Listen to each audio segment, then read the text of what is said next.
Hello everyone, welcome back to my channel. तो आज है 27 जनवरी और 26 जनवरी के दूसरे दिन एग्ज़ाम था। तो आज है 27 जनवरी और ये एक महीना का 27 जनवरी कब बीत गया पता ही नहीं चला। और हमें पता चला क्योंकि हमें एग्ज़ाम देना था।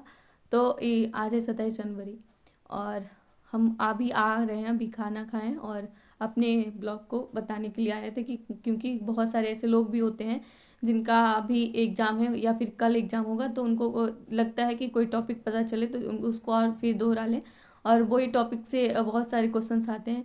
तो आज वही देने गए थे और इसको देने के लिए हमें एक महीना 14 दिन बचा था। एप्लीकेशन 14 दिसंबर तक ख़त्म हो गया था और 27 तारीख 27 जनवरी तक हमको टाइम मिला। और आप इसको देख सकते हैं कि इसमें जो भी कैंडिडेट थे, जो कि आप टेन टेन से भरा हुआ था, तो जो भी कैंडिडेट थे वो अभी दे चुके थे। किन्हीं का फर्स्ट अटेम्प्ट था, किन्हीं का बहुत सारे एग्जाम दे दिए थे, कोई रिपीटेड थे, किन्हीं को पता था या नहीं पता था। तो इसमें होता है 5 सेक्शंस और इसमें ले जाना क्या होता है, एक दो पासपोर्ट, दो फोटो, जो एडमिट कार्ड में फ़ोटो है वो उसका, और एक एडमिट कार्ड और आधार कार्ड या फिर कोई भी है पहचान पत्र, तो आपको इसको ले जाना होता है। और इसका एग्ज़ाम देने के लिए आपको एप्लीकेशन कोड को पासवर्ड में लगाना होता है। और जो आप सेलेक्ट करते हैं, जो कि वहाँ जो लैंग्वेज सेलेक्ट करते हैं तो वो ध्यान से सेलेक्ट करिएगा, क्योंकि अगर आप एक बार सेलेक्ट होने के बाद दूसरी बार आपको फिर चेंज नहीं करना पड़ेगा। चेंज होगा ही नहीं, आपको बार बार चेंज करना पड़ेगा, उसमें भी बहुत टाइम जाएगा और टाइम का महत्वपूर्ण बहुत ज़्यादा होता है वहाँ। और इसमें जो भी क्वेश्चंस होते हैं वो 5 सेक्शंस होते हैं। और इसमें जो भी 5 सेक्शंस होते हैं, इसमें रीजनिंग होते हैं, मैथ होते हैं और जनरल अवेयरनेस होते हैं, जनरल नॉलेज होते हैं और फिर एक इंग्लिश होता है। तो ये चीज़ था। तो चलिए सबके बारे में बात करते हैं। तो ये था रीजनिंग। और हम अपना बात करें तो रीजनिंग और जीके और मैथ को भी बहुत सारे ये था, अ, बहुत सारे टॉपिक्स को कंप्लीट किए थे। और करंट अफेयर्स तो बहुत ज़्यादा कंप्लीट किए थे, जो कि जुलाई से दिसंबर तक कंप्लीट किए थे। तो रीजनिंग की बात करें तो बहुत अच्छा रहा। जैसे कि जो भी हमारा आता था, जो भी टेक्स्ट बुक में देते थे, उसमें थोड़ा सा और भी क्वेश्चंस था, उस पैटर्न वाला क्वेश्चंस, जैसे कि greater than, less than, equal, equal, ऐसा वाला एक होता है क्वेश्चंस, तो वो आ रहा था अभी रिपीटेड में। जब भी एग्जाम इसका हुआ है तब आया है, लेकिन इस बार नहीं आया था। इस बार रीजनिंग की बात करें तो रीजनिंग में ऐसा था कि 2 सेक्शंस हैं, 7 आदमी बैठा हुआ है एक वृत्ताकार गोलाकार में, और वहाँ 7 आदमी को बैठाना है दाएं और बाएं करके। तो आपको इस क्वेश्चंस में जब भी क्वेश्चंस आए तो आपको क्या करना है कि इसमें एक ट्रिक होता है कि जब भी आप क्वेश्चंस को पढ़ें, रीड करें, तो आप एक क्वेश्चंस को देख लीजिएगा कि इसमें जो भी बीच का क्वेश्चंस होता है ना, कि जी से डी पे जाएं, डी से ई पे जाएं, तो आप बिल्कुल वहाँ से नहीं चूज करिएगा, दाएं या फिर बाएं रहेगा वहाँ से चूज करिएगा। तो जल्दी क्वेश्चंस को सॉल्व करने में आराम होगा और जल्दी बन जाएगा। तो ये इसका ट्रिक है। और इसमें जो भी गोलाकार और पंक्ति वाला था, दोनों सेम सेम क्वेश्चंस थे, बस खाली एक गोलाकार का था और दूसरा पंक्ति के लिए था, लेकिन दोनों का बताना था कि बीच में है कौन। तो ये था। जैसे कि एम के बीच में 3 आदमी बैठे हुए हैं, आई एन से दाएं हैं, बाएं हैं, एन के पहले है, ऐसे करके तो 2 क्वेश्चन इससे थे। और गोलाकार से था 2 क्वेश्चंस। एक एक होता है कि यच था बुधवार को, यच जनवरी से सोमवार से रविवार तक एग्जाम है, और इसमें कुछ अक्षर दे दिए जाते हैं, जो कि एच बुधवार को है। तो एम के 3 आदमी के बाद एम और जी के बीच में 3 आदमी बैठे हुए हैं। तो अब बताइए कि एन और आई के बीच में कौन बैठा हुआ है। तो ऐसा वाला क्वेश्चन था। और इसमें एनालॉगी वाला क्वेश्चन जो होता है, जैसे कि संख्या वाला, या फिर बकरी का बच्चा को कैसे बोलते हैं, बकरी बच्चा, मेल करना होता है ना एक दूसरे के साथ, जैसे ये है उस तरह से। तो मतलब कि गाय के बच्चे को क्या कहते हैं, तो घोड़ा के बच्चे को क्या कहते हैं। तो ये ऐसा वाला नहीं था, अल्फाबेटिंग वाला था। तो क्या कहता है, एनालॉगी से क्वेश्चंस थे, लेकिन अल्फ़ाबेटिंग था। और सीरीज की बात की जाए तो 2 क्वेश्चंस उसमें थे, और उसमें 36 का प्लस हो रहा था, और एक में और कुछ भी था, वो नहीं याद है। और एक है डायरेक्शन एंड डिस्टेंस से क्वेश्चंस थे।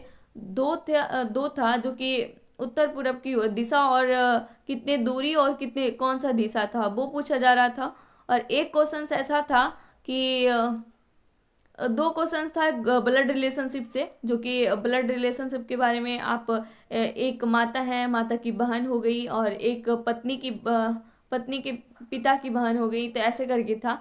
तो 2 क्वेश्चन ब्लड रिलेशन से था, ज़्यादा कुछ नहीं था। और इसमें जानते हैं, जब आप ब्लड रिलेशनशिप का क्वेश्चन आपको जब भी सॉल्व करने के लिए मिलता है, तो आप क्या करिएगा कि आप देखिएगा कि आर और डी, जैसे कि आर डी के बारे में पूछा गया तो हम अपना ऑप्शन उठाते हैं, आर और डी के बीच में कौन सा रिश्ता है। तो आर और बीच में देख लीजिए, आर के और डी के बीच में कितने सिंबल आते हैं, उसी को सॉल्व करिएगा। और बाकी कितना भी लंबा हो उसको सॉल्व मत करिएगा, क्योंकि बहुत सारे ऐसे क्वेश्चंस होते हैं कि 3 से 4 सिंबल 5 सिंबल दे दिया जाता है फालतू का, और बीच में 2 सिंगल के बारे में ही पूछा जाता है।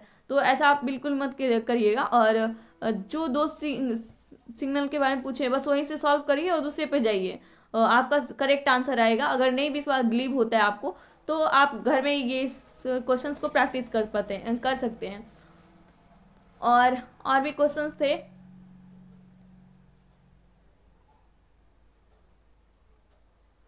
रीजनिंग का क्वेश्चन बहुत अच्छा था, और इसमें 7 सब में 7 आदमी बैठा रहा था, तो ये इसका क्वेश्चन बहुत अच्छा था। जिसमें हम प्रीवियस ईयर किए थे उससे थोड़ा ठीक था, उसी के आधार पे था सब कुछ, बिल्कुल सब कुछ उसी का आधार पे था। और सबसे पहले जो हमने खोले हैं, जब भी एग्जाम स्टार्ट हुआ है तो पहले रीजनिंग का क्वेश्चंस निकाले, और उसमें 36 का प्लस हो रहा था, तो थोड़ा सा टाइम लगा उसमें। और इसको पूरा करते करते पता है आपको कितना टाइम गया? 36 मिनट।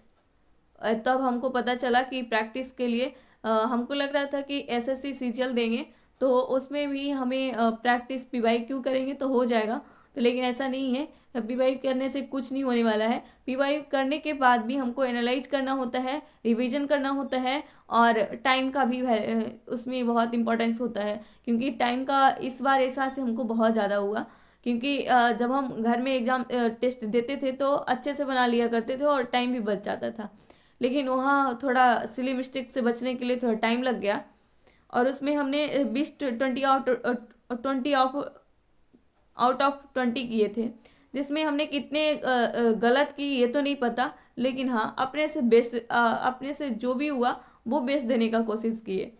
और इसमें इंग्लिश में 16 बनाए हैं, इसमें आपको 4 मार्क्स का जो पैराजंबल होता है। अब इंग्लिश की बात करें तो इंग्लिश में जो पैराजंबल होता है उसको हमने टाइम के बावजूद नहीं होने के बावजूद उसको छोड़ दिए हैं।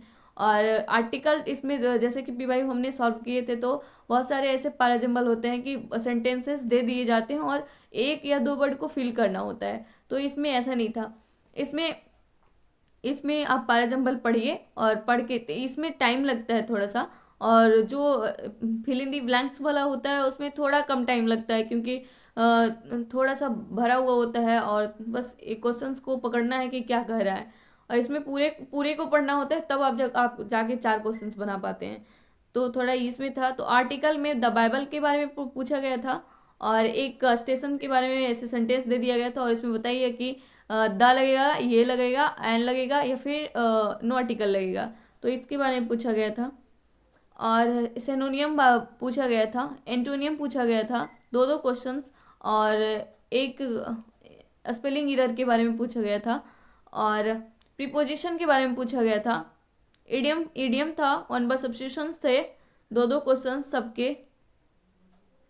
प्रीपोजिशन के भी 2 क्वेश्चंस थे, और 4 इसमें पैराजंबल का 4 क्वेश्चंस थे उस सब मिला के, तो 20 क्वेश्चंस इसका था। और इसके बाद हम पैराजंबल सॉल्व नहीं किए क्योंकि टाइम लगेगा, और हम जनरल अवेयरनेस जो भी क्वेश्चंस आज करके गए तो वो नहीं बन पाता, इसलिए हम जनरल अवेयरनेस पे चले गए। और जनरल अवेयरनेस में पूछा गया था, जो कि हमने जुलाई से दिसंबर तक याद किए थे, और जुलाई से दिसंबर तक ये है कि डीआरडीओ से एक क्वेश्चन आए थे कि डीआरडीओ एक टॉपिक है, जो कि विशाखापत्तनम नौसेना एवं प्रयोगशाला है, नौसेना बनाने के लिए विशाखापत्तनम में डीआरडीओ ऑफिस है, उसके बारे में पूछा गया था। उस टॉपिक को रीड कर लीजिएगा, उसी से आएगा। और उसी से आएगा नहीं बल्कि आया है, और हो सकता है आएगा, हम ये नहीं कर रहे हैं कंफर्म आएगा, क्योंकि हम तो थोड़ी ना सेट करते हैं, हम तो बस दे के आए उस तरह से बता रहे हैं। और उसके बाद एक था पीएम स्वनिधि योजना, योजना के बारे में पूछा गया था। और योजना के बारे में ये था पीएम स्वनिधि योजना, और इसको कब तक बनाने का ऐलान किया गया है, तो इसको 2030 तक बनाने के ऐलान किया गया है, यानी कि 2030 तक पूरा किया जाएगा।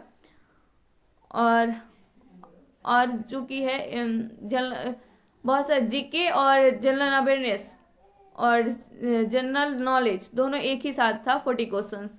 और इसमें क्या था कि लद्दाख में कौन सी धर्म के लिए माना जाता है, जैन धर्म, पारसी धर्म और बौद्ध धर्म और हिंदू धर्म। तो वहाँ तो आप जानते हैं बौद्ध धर्म के माना जाता है, तो वो था। और झुमरी, झुमरी जानते हैं, झारखंड छत्तीसगढ़, इसके बारे में तो झुमरी कौन सा लोक नृत्य है, लोक गायक है, लोक गान है, या फिर क्या चीज़ है। तो इसके 4 ऑप्शंस थे, और इसमें बताया नहीं गया था कि ये है क्या, बल्कि आपको बताने है क्या, तो ये चीज़ था। और हमने पढ़ के गए थे कि योजना के बारे में, योजना के बारे में तो एक क्वेश्चन आया, लेकिन और भी क्वेश्चंस थे। और एक था कि एक कोई 2025 में उनको पद्मश्री अवार्ड मिला है राष्ट्रपति से, जो कि कौन सा मुख्यमंत्री हैं, वो कहाँ के रहने वाले हैं, जिनको आप देख लीजिएगा कौन सा नाम था उनका।